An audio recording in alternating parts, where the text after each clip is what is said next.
Welcome to my channel BRJ Learning Studio. So in the last video we done question number 2, but in today video we will do question number 3. So what the question number 3 is simply asking you about consistence or inconsistence. So those who are watching my video know what is consistence or inconsistent, so it's well and good. Or those who are not know about this, so उन्होंने अगर previous वाली video देखी है तो उन्हें थोड़ा सा idea मिल जाएगा इस चीज़ का पता करने के लिए कंसिस्टेंस और इनकंसिस्टेंस क्या है। सो जिन्होंने पता है कंसिस्टेंस वो वीडियो स्किप करके आगे क्वेश्चन सॉल्व करना शुरू करें, और जिन्हें नहीं देखा उन्हें मैं अभी एक्सप्लेन करती हूँ। So in the first one, for the intersecting line, if a1 upon a2 is not equal to b1 upon b2, then it will give you a unique solution which will call consistent. If a1 upon a2 equal to b1 upon b2 equal to c1 upon c2, it's a coincident line and it will give you infinite many solution and it will call consistence. And if the given pair of lines are parallel lines, and the parallel line condition I already mentioned here, so it will no, giving you no solution, that is inconsistent. So let's start with the first. So let's solve the first question of question number 3. So we have given the pair of two equation 3x plus 2y equal to 5 and a 2x minus 3y equal to 7. The first step for you is very easy. Firstly we name this one is equation 1. This one is equation 2. So for the equation 1 we have to write what is the a1, b1 and c1. So a1 is 3, b1 is 2 and the c1 is 5.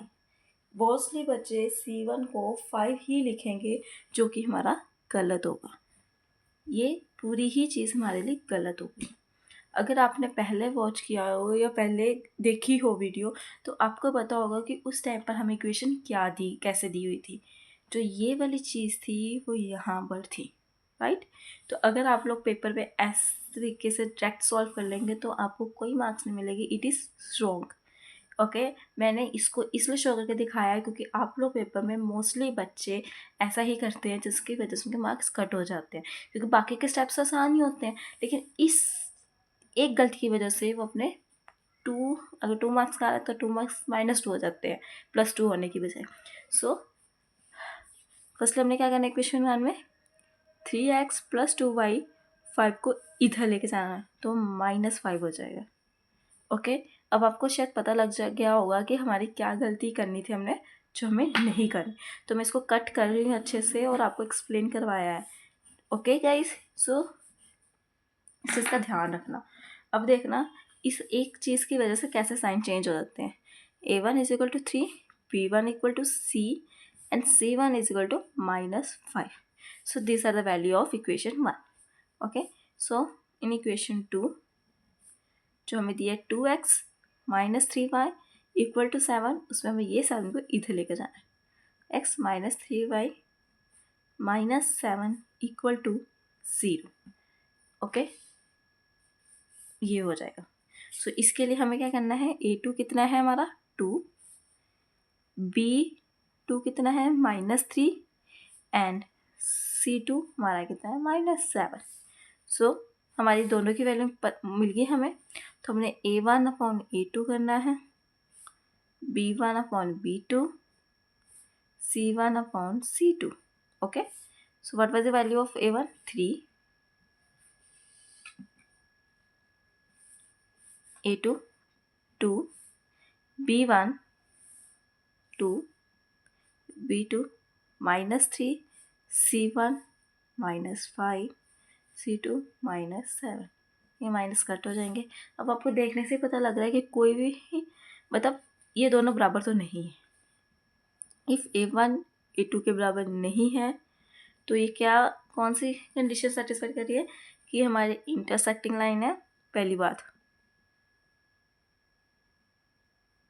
Intersecting lines and और उसके साथ ये क्या है consistence.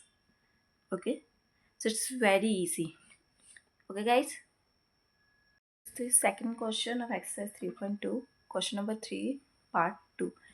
Okay, so 2x - 3y equal to 8. मैंने आपको first question में बताया था कि हमें इसे पहले दूसरी इक्वेशन में करना होता है, ओके, पहले मैं इसको इक्वेशन 1 इक्वेशन 2 ले लेती हूँ.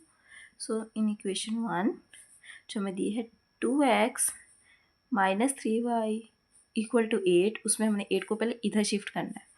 2x minus 3y minus 8 equal to 0. उसके ही बाद हमने a1 equal to 2, b1 equal to minus 3, c1 equal to minus 8. Okay, और इक्वेशन 2 में 4x minus 6y equal to 9 जो है उसको हमने आगे करना है. Okay, 4x minus 6y minus 9 equal to 0. So हमने a2 कितना है हमारा 4, b2 minus 6, c2 minus 9. Okay, सो हमें क्या करना है according to the question a1 upon a2 equal to b1 upon b2 equal to c1 upon c2. a1 upon a2 कितना है 2/4, b1 अपॉन b2 कितना है -3 -6, ये -8 -9. ओके, तो इनकी कटिंग हो जाएगी, ये क्या बन जाएगा 1/2. इन दोनों की भी कटिंग हो जाएगी तो ये हो जाएगा 1/2. इनका माइनस कट हो जाएगा तो ये क्या हुआ, ये 1/2 के इक्वल है, नॉट इक्वल टू 8/9. मतलब a1 a2 के इक्वल है b1 b2 के, लेकिन not equal to c1 upon c2. So which type of solution it is giving you parallel lines. पहली बार ये पैरेलल लाइंस है, ये मेरा साइन है पैरेलल का. ओके, लिख देती हूँ कन्फ्यूज़न के लिए कि कन्फ्यूजन ना हो आपको. तो अगर ये पैरेलल लाइंस है तो ये क्या देगी no solution. Okay, what will it give no solution. अगर कोई नो सोल्यूशन दे रहा है तो मतलब ये इनकन्सिस्टेंट है. क्या है इनकन्सिस्टेंस. It's very easy. अब ये क्वेश्चन पहले वाले क्वेश्चन के जैसे नहीं है, ये अलग है, क्योंकि पहले तो हमें सिंपल इक्वेशन दे दी जाती थी ऐसे ax प्लस बी वाई है ना इक्वल टू सी, जिसमें हम सी को इधर कर देते थे तो एक नॉर्मल इक्वेशन बन जाते थे, फिर a1 a2 कर लेते थे. लेकिन ऐसा तो नहीं दिया हमें. इक्वेशन नंबर 2 ऐसे दी गई है, लेकिन इक्वेशन नंबर 1 ऐसे नहीं दी गई है. तो हमें पहले इक्वेशन नंबर 1 को इक्वेशन इस फॉर्मेट में लेकर आना पड़ेगा, तभी हम उसको ईजिली सॉल्व कर पाएंगे. ओके, सो इक्वेशन 1 में जाएंगे, जो हमें दिए 3/2x plus 5y upon 3 equal to 7. पहले क्या करेंगे, हम इन दोनों का एलसीएम ले लेते हैं. बहुत इजी है ये, तो सबको ही आता होगा. यहाँ पर 2 × 3 इक्वल टू 6. अब क्या करना है, इसके बाद वाला स्टेप भी ईजी होगा. 2/6 इस 3 और 3 9 प्लस 10y इक्वल टू 7. अब ये 6 को इधर लेके जाना है. 7 × 6 तो क्या बनेगा 9x plus 10y equal to 42. अब इस 42 को इधर ले आओ.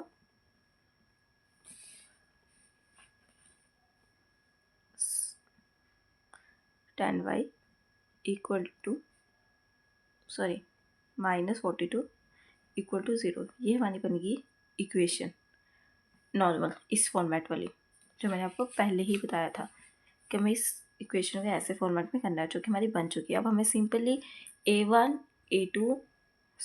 b1 c1 लिखना है. ओके, वैसे आप लोग अगर चाहते हो उस वे में भी एक तरीके से सॉल्व कर सकते थे, लेकिन ये वाला ज़्यादा इजी है तो मैंने इसमें ही कराया आप. Okay, if you see another matter of this, so don't be confused, it will be solved in that way also. Okay, so अब हमारी दूसरी इक्वेशन है 9x minus 10y minus 14 equal to 0.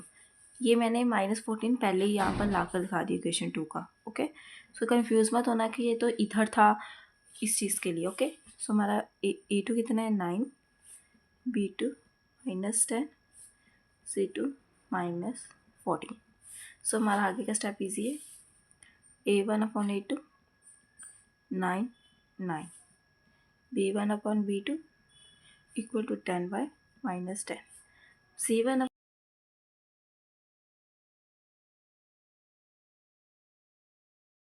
क्या करेंगे ज़्यादातर स्टूडेंट्स क्या करेंगे, इन दोनों की कटिंग कर देंगे, यहाँ पर भी 1 आ जाएगा, इनकी कटिंग कर देंगे, फिर यहाँ पर भी 1 आ जाएगा।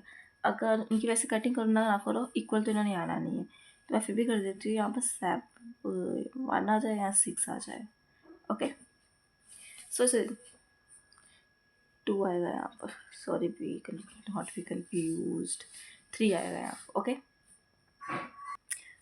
इस तरह से बच्चे कर देंगे। जो इसके लिए तो चलो क्या करेंगे, वो माइनस का साइन ये देखेंगे नहीं कि यहाँ पर माइनस भी आएगा, तो इसी चीज़ की वो पेपर में गलती कर देंगे और लिख देंगे कि A1 क्या लिखेंगे, A1/A2 इक्वल टू B1/B2 है, लेकिन not equal to C1 C2, जिसकी वजह से वो कंसिस्टेंस उसे बता देंगे, जो कि गलत है, क्योंकि ये A1/A2 B1/B2 के इक्वल नहीं है। C1 not equal to C1/C2, उसको बता देंगे कि वो है इनकन्सिस्टेंट। लेकिन ये तो A1/A2 not equal to B1/B2 भी है, क्योंकि हमारे A1/A2 से 1 आया और B1/B2 से -1 आया, तो 1 not equal to -1। Okay, so it is a consistence. Okay, ये कंसिस्टेंस है और इंटरसेक्टिंग लाइन है। ये क्या है हमारी intersecting lines. So be careful by solving. छोटी छोटी गलतियाँ ही आपके मार्क्स कम करने का कारण बन जाती है। So next we have solve fourth question, जिसमें 5x - 3y equal to 11 -10x + 6y equal to -22। ये हमारी इक्वेशन 1 बन गई, ये हमारी इक्वेशन 2 बन गई। सो इक्वेशन 1 में हमारा क्या होगा, 5x - 3y -11 इक्वल टू 0। अभी इसी क्वेश्चन में आपको मैं एक और गलती बताऊंगी कि जो बच्चे मेरी वीडियो देख देख के सॉल्व भी कर रहे होंगे वो भी करेंगे ये गलती। देख, ओके, सो मैं आपको आगे बताऊंगी वो क्या गलती होगी। A1 हमारा 5 है, B1 हमारा -3 है, C1 हमारा -11 है। अब हमारी इक्वेशन 2 में -10x + 6y। अब बच्चे क्या करेंगे, ये नहीं देखेंगे कि यहाँ पर हमें -22 दे रही है, उसको यहाँ पर प्लस नहीं करेंगे। इतने वो होते हैं, तो यहाँ पर इसको प्लस करने की बजाय यहाँ पर भी माइनस में लिख देंगे, फिर से गलत करेंगे। तो इस चीज़ का ध्यान रखना, छोटी छोटी गलतियाँ ही मैथ्स में हमारे नंबर कट कर सकती है। ओके, क्योंकि मैथ्स ऐसा सब्जेक्ट है जिसमें बच्चों के फुल मार्क्स आ सकते हो, और ऐसा एक और यही एक सब्जेक्ट है जो छोटी छोटी गलतियों में हमारे नंबर बहुत काट पाता है। ओके, सो हमारी A2 कितना है हमारा -10, B2 हमारा कितना है 6 और C2 हमारा कितना है 22। सब सिंपल है, A1/A2 करो, कितना आएगा 5 -10, कटिंग कर दो, साथ ही में कर दो, इस बार मैं साथ में करवा रही हूँ। ओके, B1 B2, B1 कितना हमारा -3, B2 कितना हमारा 6, C1 कटिंग कर देती थी इसकी भी। ओके, यहाँ 1 आ जाएगा, यहाँ 2 आ जाएगा, माइनस। छोटी छोटी गलतियाँ मत करना अपने एग्ज़ाम में, अपने ही नंबर अपने हाथों से कटवाओगे। -11 22 -1/2। ओके, सो अब आपको देख के पता लग रहा है कि ये तीनों के तीनों बराबर हैं। ओके, ये तीनों ही बराबर हैं, तो अगर ये तीनों बराबर है तो पहले तो ये क्या बनेगी, कोइंसिडेंट लाइन, और इसी के साथ ये क्या है, consistence. Okay, so now we are left with the only one part, that is fifth question. So it is very easy, so you can solve it by seeing my video. So bye. If you have any confusion regarding if the fifth one part is not solving with you, you can simply comment it down. I will solve it in another video. Okay, bye.